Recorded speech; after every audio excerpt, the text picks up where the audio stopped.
Ladies and gentlemen, welcome to today's session. And I'm really excited about today's topic, how we can be able to integrate technology to enhance administrative and educational outcomes in our schools. And during this session, we have a guest speaker who's going to share with us about integrating technology in education.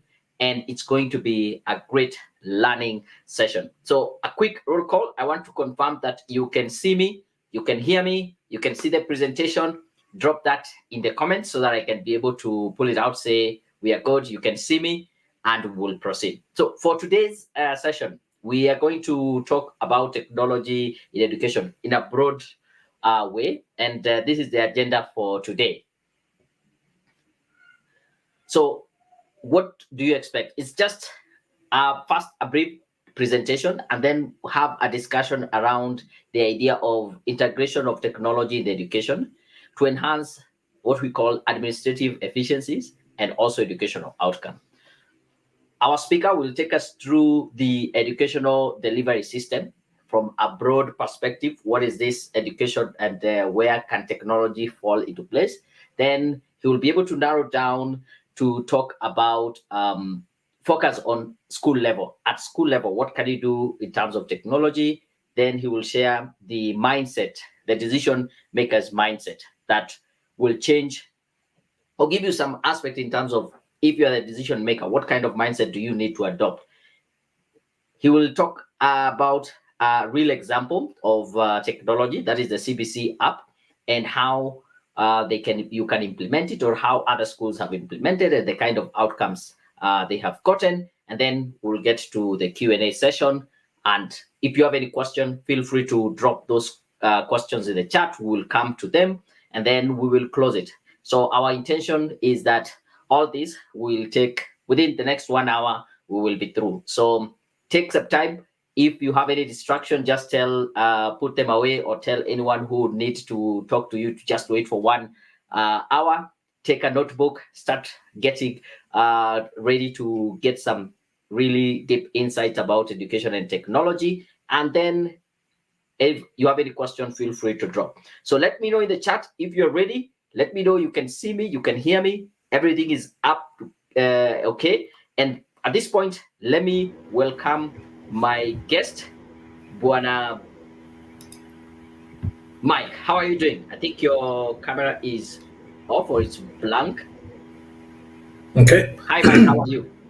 Very good. Are you able to hear me though? I can hear you. Yes, I think it's just the camera that has gone blank. Okay. Let me stop it and start it again, in case it refreshes. So in the meantime, as it does that, or you can just refresh the whole browser. The entire browser. Let me do that. Yeah, for a minute. And at the meantime, I'll also want to know from you, where are you joining us from? What is your expectation from today's session?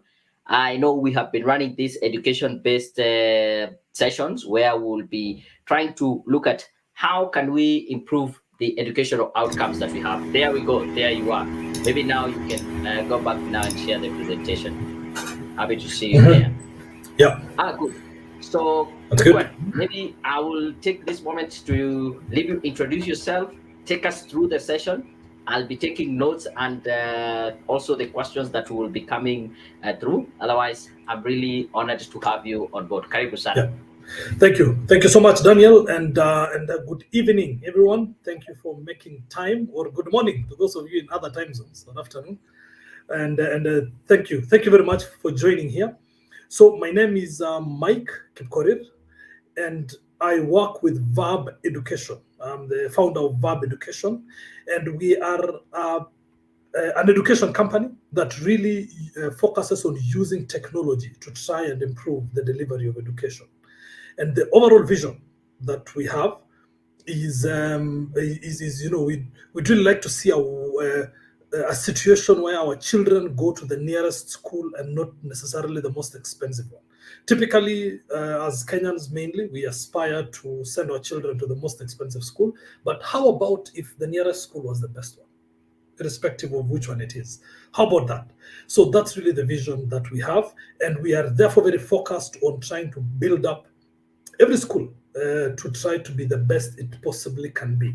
Our main focus is on the educators and the educational institution itself. So meaning the teachers, the administrators and people like those. So we hardly do anything for the children. We really focus on the educators and the educational institution. And the way we do it is we develop digital tools, as you can see over here, such as the CBC app, and I'll quickly talk through it later on. And we also do quite a bit of consultancy and training. And the purpose of this consultancy work is, other people who wish to have an impact also in education, we partner with them. So through our through consultancy, and we also do quite a bit of training, online training that we prepare, face-to-face trainings that we prepare, etc. So that's really our mission as Verb Education. We're very much focused on the educator and the educational institution, and to try to improve everything in it. So today we want to talk about how to integrate technology in education, how we can make it work for us. And I want to begin by first of all trying to dispel the notion that integrating technology in education is about students or a student using a system or an e-learning system or digital content. I want to begin by just dispelling that, okay, as a starting point. And I want to even go as far back wide as saying that the entire education delivery system starts all the way at the policy level, especially in a country such as Kenya, where we have our centralized education system. So policy level, in our case, Ministry of Education, that's what I mean by MOE over here, e.g. MOE. That is part of the education delivery system. Okay, they are very much part of the education delivery system. So an example is the Quality Assurance Department of the ministry. They're very much part of the education delivery system. National operational level, people like KICD, that's the Kenya Institute of Curriculum Development, the Teachers Service Commission, the National Exam Council. All these are people at the national level who are responsible for delivering education as well. Okay, and then we have the school level. So that's the level of the school itself. Here, I'm not really talking about the interaction with the students, but say, for example, the school director to the head teacher to the teachers. That's what we mean by the school level, generally how the school is organized. And then, of course, there's a classroom level, which typically many people assume that this is the level that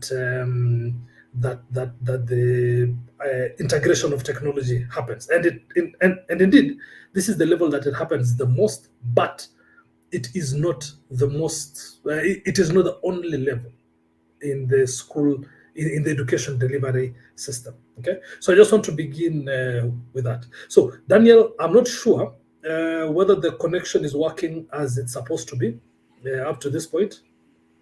So far, so good. I think we are able to see you and also hear you clearly plus the presentation.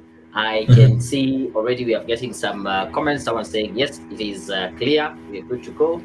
I have seen also Teacher Caleb saying his expectation is to gain some more insights in terms of regarding the integration of technology. So far, we are doing well.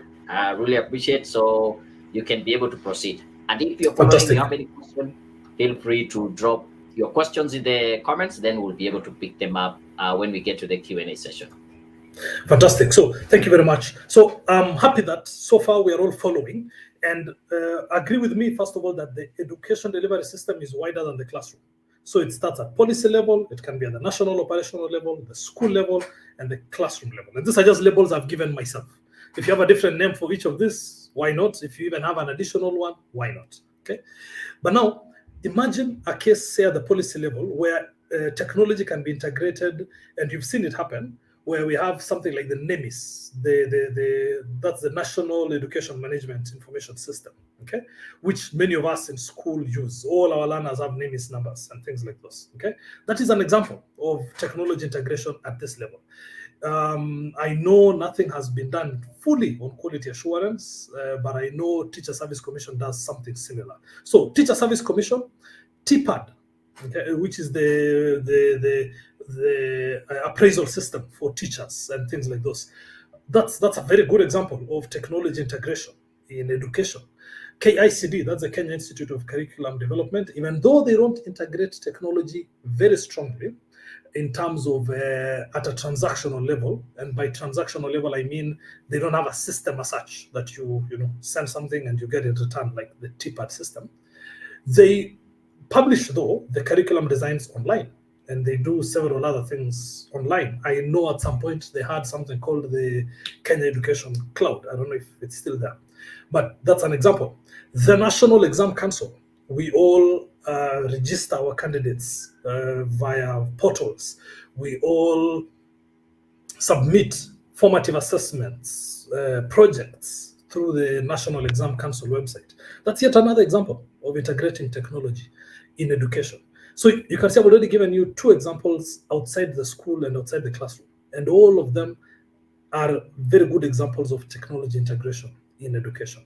Then, of course, there's a school level, okay, which is where I want us to focus on today, and there is a classroom level. The classroom level is you have a system where you can give learners assignments and they do assignments and things like this. There's so many of them, okay, which I'm sure we could get to in the Q&A. So I want to focus on the school level.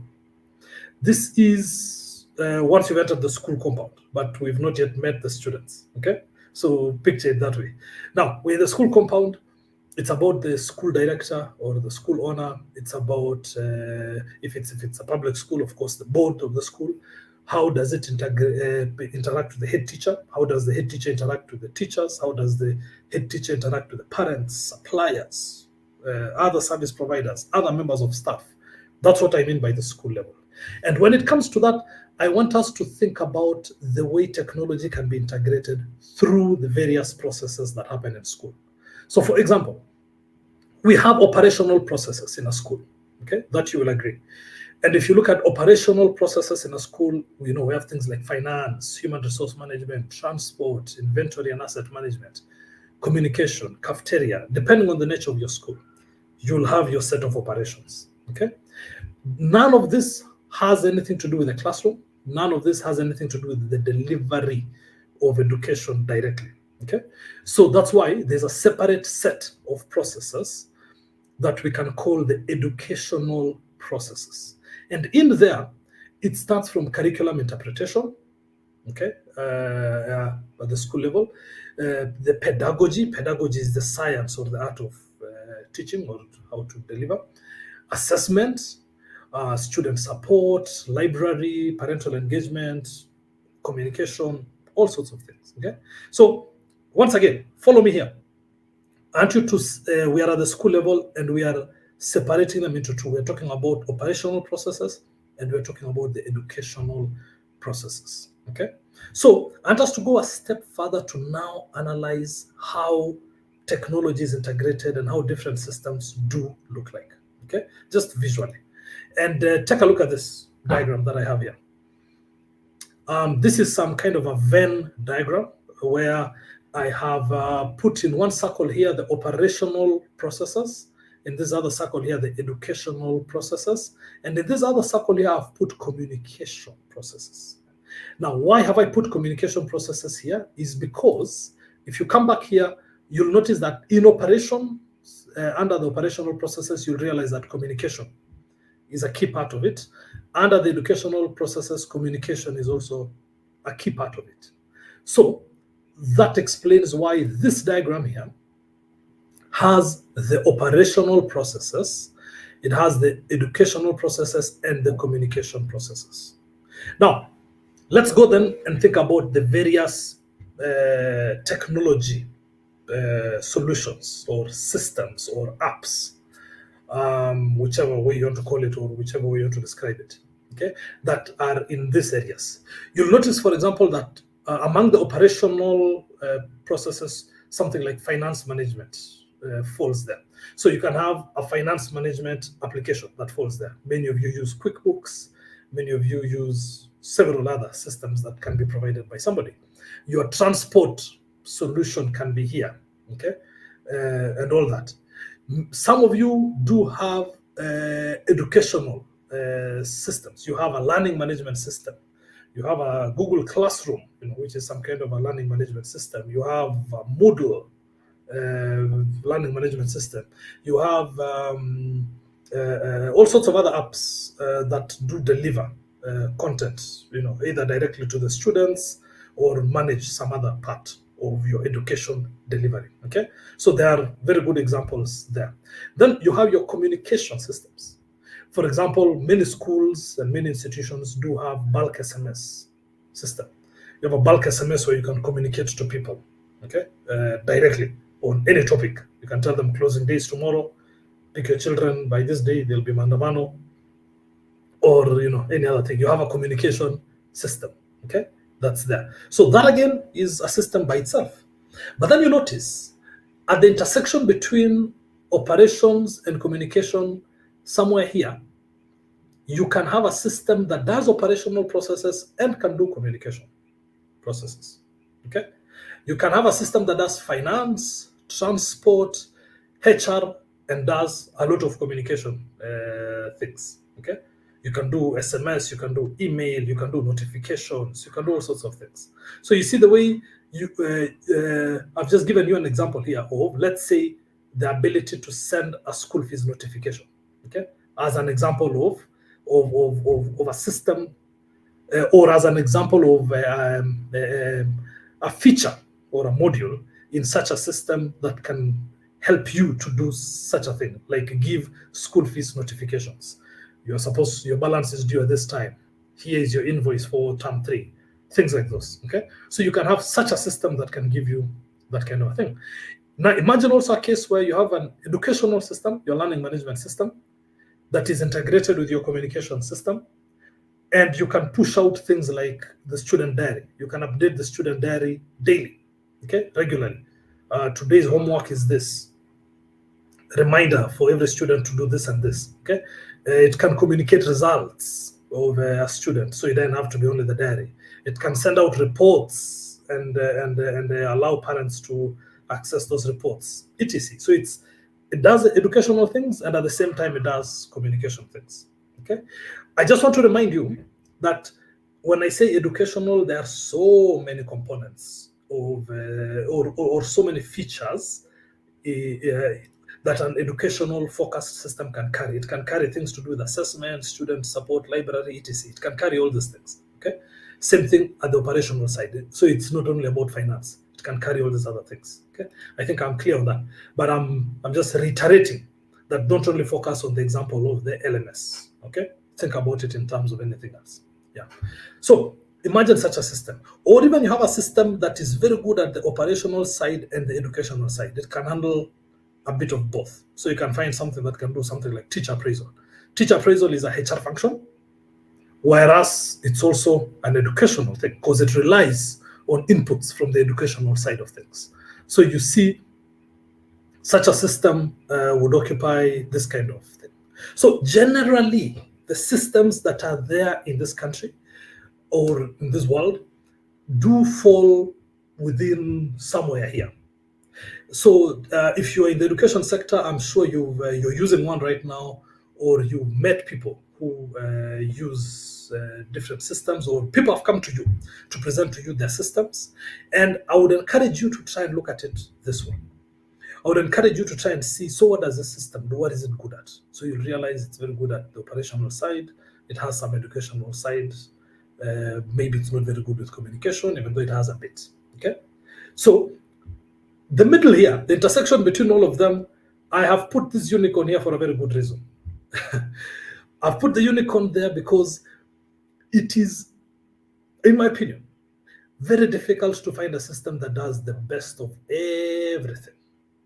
So what you're looking for as a school or as a person in the education sector while integrating technology is either a mix of several systems. So you pick something for operation, something for education, or something that combines some aspects well enough, or something that does, or a system that combines some aspects well enough, but then maybe for communication, you pick a standalone thing.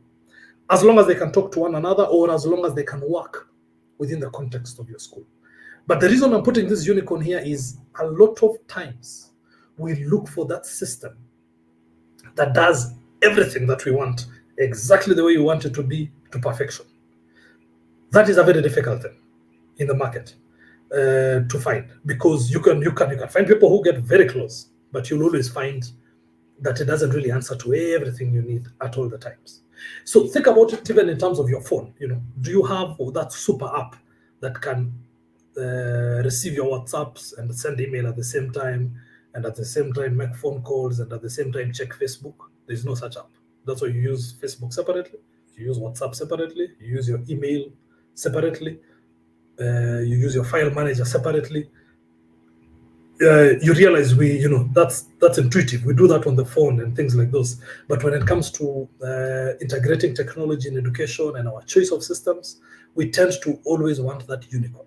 Okay, so I really wanted to have this with you, so that when we talk about the mindset of you as a decision maker, how are you supposed to think about this as a decision maker when making a decision about the systems to have, when making a decision about how to implement a system? You know what to do. If we take a step back here I'm describing the various types of systems that are there. And let's say you've selected something and it's already in your school. Okay, you need a certain mindset. You need to be prepared to support the running of the system, and to make sure that you are actually implementing the running of the system correctly. And at the same time, you need this mindset even before you receive it, or even before you start working with a certain system. This let's focus on the pillars here. There are 4 pillars here, and notice the sizes of the boxes are equal. The sizes of the boxes are the same because each of these pillars here, each of these things here, are just as important as the other. Your vision as the decision maker, your vision as the school leader, your vision as the person running things at the institution is so critical, and you need to make sure that that vision is shared in terms of how technology can be used in your institution. It is so critical. We see it so many times whereby somebody gets the vision correctly but is unable to communicate it to the rest of the people. And as a result, you are not able to meaningfully use technology or to meaningfully integrate technology in education. This is a huge failure point. And the reason I bring this up is there's no silver bullet. There's no service provider who will sort you out magically. There's no system which will sort you out magically with no work. It starts with the vision here. What is your vision? Secondly is the expertise. We need to invest in the expertise to be able to use whatever technology that we're integrating. Some technology requires more expertise than others, or more specialized skills than others. So it's either your responsibility as a school or the responsibility of your service provider to build and develop the expertise amongst within your school. So it really depends on your context. A lot of the times, the technology integration requires some form of digital content or data, and you need to be very prepared to offer the data, to make the data available, or to manage the data, or to manage the digital content in a very in the right way, basically, that is needed for the context of where we are operating. And of course, the infrastructure. Let's say you have a system that is dependent on internet. If you do not support the school to get internet, if you do not provide internet, or if you don't ensure that the people working with your systems have internet, then that's a failure point right there. So this is a very important pillar that I want to encourage you. So these 4 main pillars, the vision, the expertise, the digital content or data and your attitude towards it, and the infrastructure needed, are 4 things that need to go in balance. They need to go equally. Okay? None is more important than the other. I really want to emphasize that. Now, pushing through, you can see leadership is the force that pushes all these things through. You have to develop good leadership. You have to be the right leader, and the right leader. This, just understanding these 4 pillars helps you with that. This is your mindset. And of course, across the board, you do require to generate a lot of collaboration and support between departments. So say you have a cross-functional system that handles, say, school fees, which is finance, and maybe the classroom level amongst the teachers. How do you ensure that there's good collaboration?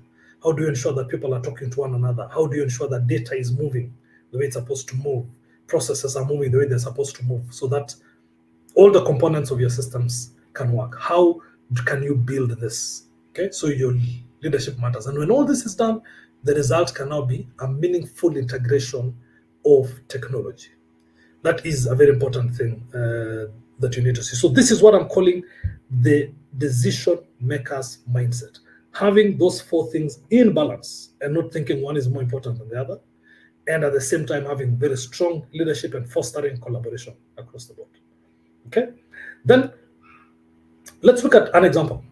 As I told you at the beginning, Verb Education, we have a system called the CBC app. So the reason we created the CBC app was we really wanted to support the implementation of CBC. And we realized that there was a big problem when it comes to assessment.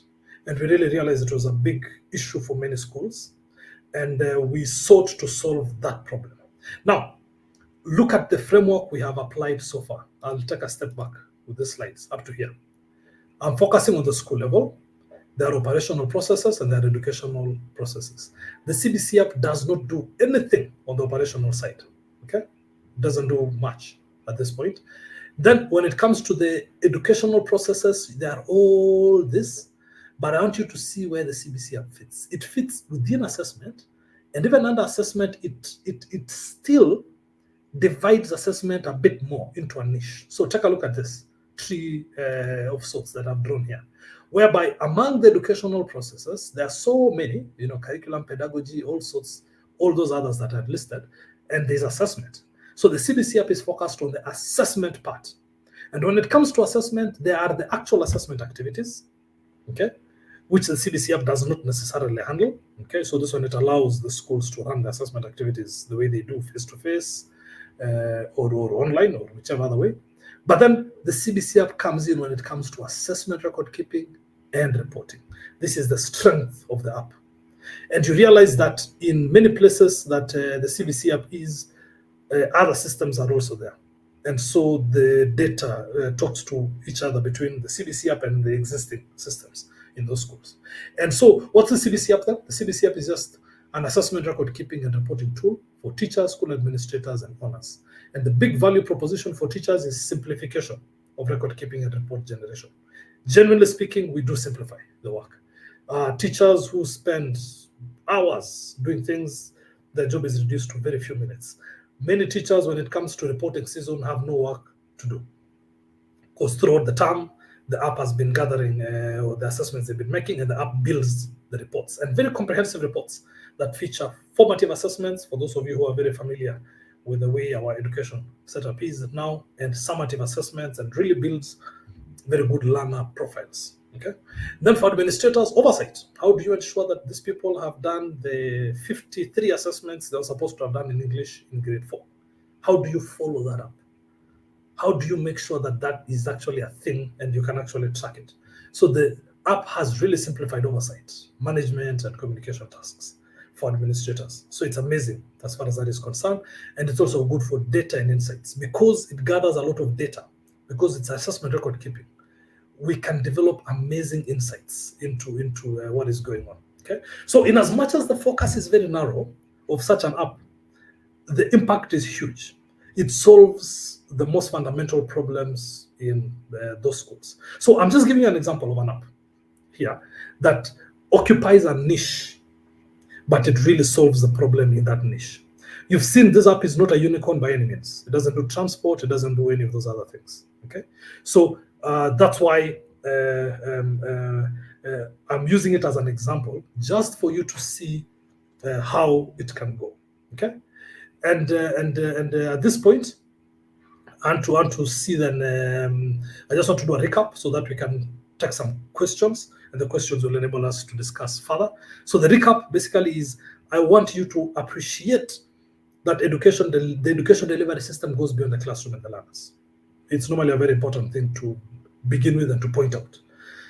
And then these digital tools or apps that are used at the school level, you can think about them in terms of the operational side, the educational side, the communication side, or the hybrids. Okay, operational, educational communication, or a combination of all. Then the decision maker's mindset, which for me I really hope is the main message today, plays a critical role in integrating technology in schools. There's actually no point in talking about which app is better than the other, blah, blah, blah, if your mindset is off, or if you don't really understand your role as a decision maker and how you can lead the school as far as this is concerned. So those elements of vision, expertise, digital content or data and infrastructure must all be in balance and thought of very well. And of course, integrating technology, like in many other things, is a matter of a mix and match, as you've seen in the CBC app example that I gave, or else you'll have to find that unicorn, which I promise you can be a very hard thing to find, that master app that can do all those things there. So Daniel, I want to call for questions at this point, so that maybe we can discuss with the people who are around, and we give the best help. Thank you very much. I think that was quite a comprehensive presentation and a very great overview in terms of technology in the education system. I'm glad that you have been able to really brought that point home, that it is not only in the classroom, because I guess personally as a teacher, I know one of the key things that people would ask is there technology, and they're like, what are you doing with technology in class? And that was a very good presentation. Maybe to start off, I would want to hear from you. What do you see as like the main challenge that holds back schools from adopting technology? Because at the different levels or the different processes, life would be easier if technology is adopted. So from your end, what do you think is the main challenge that holds schools back in terms of adopting these different technologies? Yeah, that's a good question. And just from our experience, I'll use our experience in trying to work with different schools across the country. It's priorities. You do realize that in many schools there are more pressing priorities. So, for example, between building an additional classroom for grade 9 and investing in this new app, which one do we go for?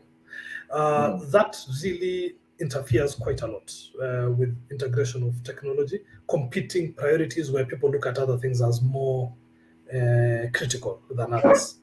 Now, that really prevents, whereas somebody accepts, appreciates, understands, and fully is on board, they're quite simply unable to commit to be able to take that step.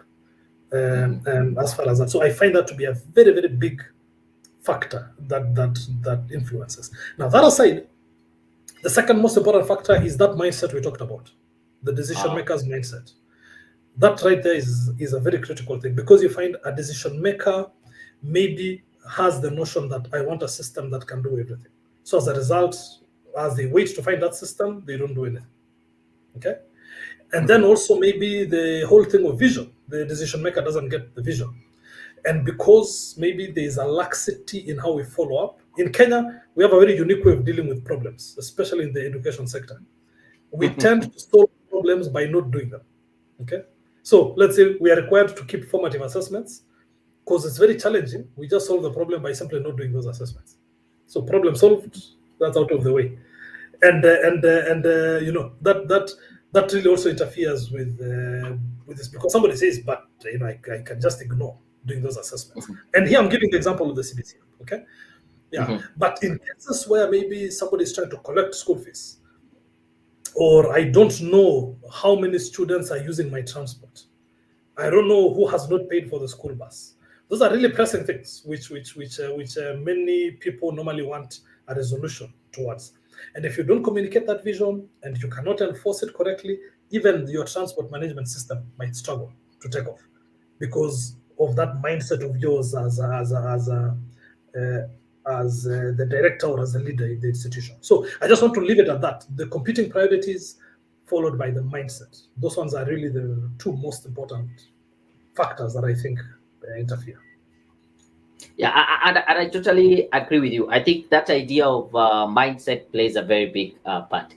And what you have said, they want technology, they see the benefits, but now when they go to market, they are looking for that unicorn system that will Mm, do everything. And if they don't mm, get it, they don't do anything. However, yeah, they can still be able to get some benefit if they can just take one step at a time. So yeah, maybe what I would want to know from you, how would you describe what are the baby steps that school can be able to take to adopt this technology? Or what are like the very basic bare minimum that mm, would give them some great return on investment that they can see, oh, I've invested in this system, then what if I go to the next one? What if I go to a next one? Maybe to the yeah. point where they are able to at least not have every process covered, but at least the Mm. basic ones covered. Good, good, good. So I think that starts with you understanding what your needs are Hmm. very clearly. If you understand what your needs are and where it hurts the most, then Hmm. that's a good starting point. Then you need to see. So say for example you have that problem of transport. As I said, you have a school bus, but you don't Hmm. know whether you're making a loss on it or not because you have no idea who has paid and who's not paid. Or you have the issue of you're struggling with school fees collection, or you're having this challenge of I am unable to manage my teachers. I'm paying these people; they are my biggest cost, but I Hmm. am unable to manage them. I'm unable to put a hand on who is delivering, who is not delivering. You know, so you need to first of all prioritize what your needs are. Then, after Hmm. you've prioritized your needs and you've clearly outlined your needs, you need to figure out if technology actually solves the problem. A lot of the times, I promise you, technology is not the solution. A lot of the times, it starts with your internal processes in school.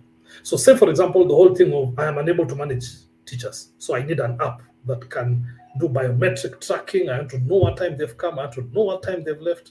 I want to know what they've done. You know all those things, and yet Yeah. you can simply solve the problem by having meetings regularly every week. Do a meeting with your teachers. Such a simple act can help put a certain process in place. But let's say all that is in place, you have your processes and everything. I would still start from what are your priority needs, and then and then you're now at this point where you really feel that you need a system. The baby step I would encourage you to do is engage the people now who are in the market offering you service, and Hmm. engage from a position of good faith where you're listening to information. If you begin with this is the CBC app, how much do you charge? To me, yes, that's good information to have, but you miss the point immediately. Okay, as opposed to try and figure out how can this thing actually help me, and you really immerse yourself in it, and you really try to understand the solution. Get a demo. I would really encourage that as a baby step before you purchase. Get a demo, let them demonstrate to you, get referrals, like who else is using it, take a look at it, try and really understand fully what's going on. Don't focus only on how much. Okay, then from there now you can see how, if it works in your system and in your context, and you proceed from there, of course, on the pricing and all that. So to me, the most important, the baby steps for me I would encourage is get your priorities right, get your school processes right, because any app or any system that comes has to stand on a foundation of school processes. If you don't have a good culture or good school processes, whichever system you bring will not solve that at all. So to me, once those ones are right, you've identified your problems, you have your processes well set, then when you get this app, engage to understand the value proposition. And of course, price is part of the value proposition. I accept that, but I'm saying price is not the only thing. Okay, it is part of the value proposition. So to me, I would put those three as steps that you really can use as a decision maker when integrating technology. Thank you, thank you. And those who are following through the conversation, either on YouTube, on Facebook, or on LinkedIn, feel free to drop in. If you have any question, drop it in the comments. I would prefer if you can jump on YouTube because on LinkedIn, I'm not able to pull the comments right here using this system. So if you're on YouTube, you're on Facebook, it's easier for you to post in the question. So I have one more question, and I want this one. You have talked about the CBC app, and actually the way I came to know about you and verb education was when I was doing some search, and then the CBC app came up, I took a look at the website. I've seen some of the testimonials and stuff. So I want to give you an opportunity really to dive deep and tell us about this CBC app.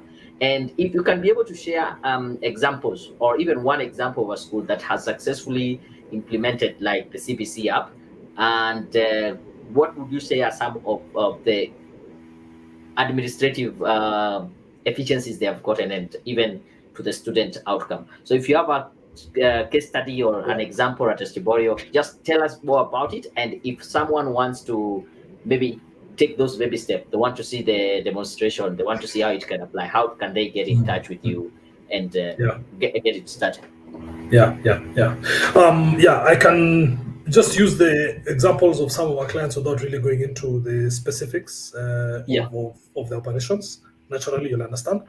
And let me use an example of, there's a school in Juja called Juja St. Peter's. It's a really big school, 2,000 learners plus. The teaching staff is, I think, 80 something people. Okay, so huge school. The grade 4 alone, or each class, like grade 4, grade 5, each of them has about 6 streams. Each stream with about 38, 35 learners, or thereabouts. Now, this, when it comes to reporting season and the person overseeing reporting, it is a full-scale nightmare if you don't have a proper way of overseeing everything. Okay, so that's an example of a school that has really benefited from us and from the app, because the CBC are being very focused on the assessment, record keeping, and reporting. It has really streamlined that part for them, to the point that managing the 80 plus teachers and all those learners can be done by one person or 2 people in an afternoon. Okay, and they can oversee, the management of all these reports in a very simplified way. So that's an example of a big school, very complex operation. Then there's also a very small school.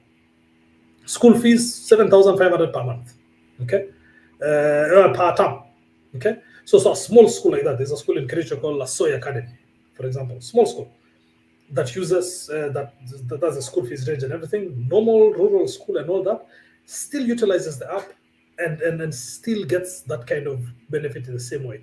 I'm normally very excited, especially by the rural schools, because there's normally this assumption that number one, they will not understand certain reports. Okay, Newsflash, they actually do understand it very clearly. The people normally say they cannot access the reports if you send it via a link and they have to open a PDF. The majority, I promise you, 80% plus are actually able to successfully access this, and they actually appreciate the amount of feedback in the reports and all that. So there are those extreme examples of very complex schools with complex operations and very simple schools, humble schools, so to speak. Both are using the CBC app at a very good level, and both are our valued clients in the same way, because they all present very different sets of operations and challenges. And in all of them, the one unique thing is, or the one similar thing across the board is the teachers, honestly, they are very comparable across the board. The challenges the teacher is facing in this rural small school is similar to the challenge the teacher is facing in this big, complex urban school. And you realize that the app really helps them to really simplify and give the quality of life back to the teacher, where you don't have to kill your weekend to do assessment record keeping. You can do it in a matter of minutes and have your weekend the usual way you have it. So those are 2 examples of the extreme ends on how the app can really help. Thank you about that. I'm just reflecting on my experience as a teacher over the last almost 14 years, and around 2010, 2011, when we were starting, I was teaching in an international school, and the reporting season was just a nightmare, as you say. And I remember us leaving there at even 8 p.m. Just to do reports and to come back the next day and continue, because it is that hectic. Over the years, of course, adoption of technology, different kinds of technology. Nowadays, as you say, an afternoon, you're done with your reporting, because again, you have been tracking. So I really relate with that as a teacher, and I can also see the benefit from the administration, where you are also relieving the teacher that time that they're doing the administrative work to focus on the real work. Yeah, because like the teacher is, the main core business is to teach and to facilitate the learning. Yes, it comes along with these administrative tasks like reporting and all that. But when you minimize that and focus on the core business, then Yeah. they're able to do very well. Yeah. So far, I can't see any question that has come in. So as we wrap it up, I would want maybe to hear from you. What is your last one? What is your parting shot? What would you say as you wrap up this conversation about integrating technology in education? Yeah. So yeah, thanks for that. To me, my parting shot is really going to focus on that mindset that I've talked about. It is what we struggle with the most in terms of educating people about how to think about these systems. If you're a decision maker in an institution, I do encourage that you try to focus a lot on understanding what is possible, and not looking for that unicorn, because the hunt for the unicorn is what really delays us from integrating technology, or it's what leads us to a certain rabbit hole. Because somebody can promise you the unicorn, and then when you get there, you're running into frustrations again and again and again and again. So to me, talk about this whole mix and match when it comes to these things. Read wide, discover things. The other thing that I want to encourage you outside of all these apps is this AI is going to put so many things upside down. For example, if you have ChatGPT on your phone, and especially if you download the ChatGPT app, I literally can talk to it and tell it to do for me so many things. In cases where you would need maybe a fully fledged app to maybe do something like lesson planning, ChatGPT can do it for you, and you don't need a full-on thing. Let's say you want to plan revision for a student. You literally can upload the notes to ChatGPT and tell it to create for you a revision guide, and even read the notes back to you. You see, it has put upside down so many things. Let's even say you want to do timetabling, and you have a very complex scenario. You can upload the whole thing and tell it, hey, sort this out for me, and it can give it back to you. Let's say you want to do, let's say you have like there's a very good example. We work with schools that teach Islamiyat. Islamiyat is an Islamic curriculum by a certain body for Islamic studies. And those curriculum designs are written in Arabic. And our job is, for example, to interpret a lot of those things, okay, which are in Arabic. How do we do it without necessarily having fully fledged Arabic speakers? How do we mitigate? ChatGPT has helped us to like really go, to leapfrog that thing. So my parting shot is, even if you have certain basics that you're dealing with and certain things that you want to accomplish fast, I can tell you that technology can help you to leapfrog a certain stage. You can go above a certain stage where everyone had to walk through. This technology can help you to leapfrog that stage. So that to me would be my parting shot when it comes to integration of technology. I really want to encourage a positive attitude. So the correct mindset from the part of the decision maker, and look at tools, like especially what AI is going to do. It can put so many things upside down, and it can really help you to leverage quite a lot. So I want to encourage all of us to look at things that way. Thank you. I think one more coming here from Masomo Elite Virtual School. Is the CBC app available in the Play Store? Ours is what you call a progressive web app, so it's not available on the Play Store. But and then again, it's business to business. So meaning, we sell to a school, we get the school to register its teachers, and then we give a link. So, but you can go to cbcapp.co.ke. They have put up a link there on the screen, cbcapp.co.ke. You can go there, take a look at it, and then you can try. Yes, correct. And then you can try and access the system. There's a free version that a teacher can just poke around, but you won't get the full benefit of the app if you're really not part of a school environment.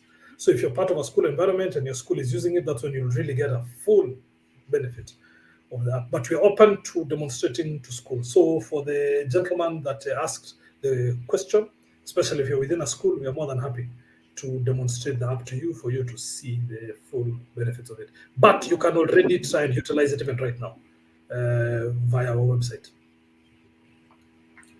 Thank you very much. I really appreciate that. Maybe you can just hang on in there as I finish up. And what I wanted to just share with you this evening, I think Mike has done a good job talking about the integration of technology. And since we have it for the next a few minutes, you can drop it any question if you still have. But at this point, I just want to talk also from our end what we are able to do. We know, like when it comes to CBC and the progression of the students to different levels, most the students who are the pioneers currently are in grade 8, and they are in this junior secondary school section. And for them, next year after grade 9, they go to the senior secondary school, and they will have to choose a career pathway. And so far from the curriculum, they say they can either take arts, sports science, they can go social sciences, or STEM. But we realize that not probably all the parents and teachers are ready to help the students do this transition. So we at Career Point Solutions came up with a CBC aptitude assessment. And this is basically an online assessment that will help you understand your students better, or your child better, in terms of how do they learn best and what is it that career pathway they are more aligned to. So a quick overview: it is an online assessment for students at junior secondary school. It evaluates their learning style and potential career pathways. It takes about 10-15 minutes to complete. Then you will get an instant report showing you this is the learning style, these are the career path, and then we'll also have a one-on-one career coaching session, be with your students, or if you're a parent, the parents and the child. So yeah, this is the kind of report that you'll be able to see. Like in this sample example here, you can see this student is primarily a kinesthetic learner. That is their learning style. Auditory at 66 and audio visual learning at 54. We can explain all that, what it means. And then there's also that bit which says, when it comes to the career pathways, this student is more aligned to sports, arts and sports science. Then we have the social sciences and STEM at 72%. We'll have a session to discuss all what it means. There will also be a section in the report that gives recommendations for the teachers, what they can do to support this child, and you as a parent, what can you do to support this child. It will tell you these are the different career pathways or different careers in these specific pathways, and some probable university courses that you can be able to take. I think the biggest thing you can take from this is that the student is able to benefit in the sense that it will boost their confidence and motivation by aligning their education with their natural strengths. So when a child is able to tap into that motivation where they feel like what I am best at is aligned with my strengths or my education, then they can put in more, even effort, and that intrinsic motivation is very important. Then the parents also now get to know how they can be able to support their child. They know what are their child's strengths and their potential pathways. So if you would be interested in signing up for this, this is what you'll be getting: the introduction session, the assessment, the report, and the counseling session. And yeah, all that for only 3,000 or 2,999. You can be able to make the payment right here if you're here as a parent and you want to sign it up. The till number is 715732. Personally, when I'm doing one-on-one coaching, I would charge somewhere between 6,000 to 10,000 per hour. But here you get an opportunity to take up this offer for only 2,999. Yeah, so we do have some of the counseling sessions that we have timed tomorrow, 7:30 to 8:30, on Saturday in the afternoon, on Monday. But now, since the students have closed, we can have even customized timing depending with where you're at. That's okay. So I guess that is where I want to end this conversation. I'll come back to see if we have any question. If there is no question, let me bring you back up here. I think there's only one comment here I've seen. Oh, Alex joining us all the way in Liberia. Thank you very much for joining us. And I think that has been our time. Feel free to keep in touch. I think I'll break this. If you want to get in touch with Mike, there you have the email, mike@verb.ke. There's a phone number there, 0721 580-360. And of course, know more about the CBC app. We have the website. You can just go and check it out. I think that is it. Thank you very much, Mike, for joining us. It was a pleasure hosting you. I know this conversation will still continue. Yeah. Okay, thank you. Ladies and gentlemen, I think we're out. All right. Thanks, everyone. Yeah.